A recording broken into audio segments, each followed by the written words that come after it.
Gold price నిన్న మీరు చూసిన దానికి ఈ రోజు ఉన్న ధరకి డిఫరెంట్ గా ఉంటుంది. రేపు ఇంకోలా ఉంటుంది. అసలు ఎందుకు బంగారం ఎప్పుడు ఒకేలా ఉండదు? దానికి 5 రీజన్స్ ఉన్నాయి.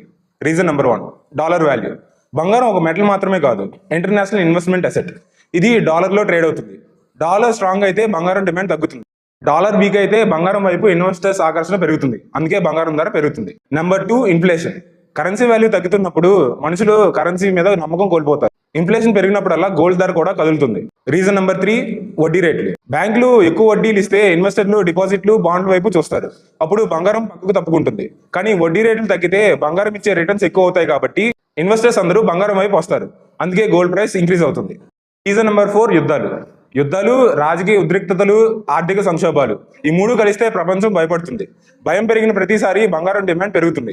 ఎందుకంటే బంగారం సేఫ్ అసెట్ కాబట్టి. Reason number 5, demand and sentiment. పెళ్లిళ్ళు, పండుగలు, ఇన్వెస్ట్మెంట్ ట్రెండ్స్. కొన్నిసార్లు డిమాండ్ కంటే హ్యూమన్ ఎమోషన్స్ బంగారం ధరను నడిపిస్తాయి. ఇన్ని ఫ్యాక్టర్స్ మీద డిపెండ్ అయి ఉంటుంది కాబట్టి గోల్డ్ ప్రైస్ ఇంత వాలటైల్ గా ఉంటుంది.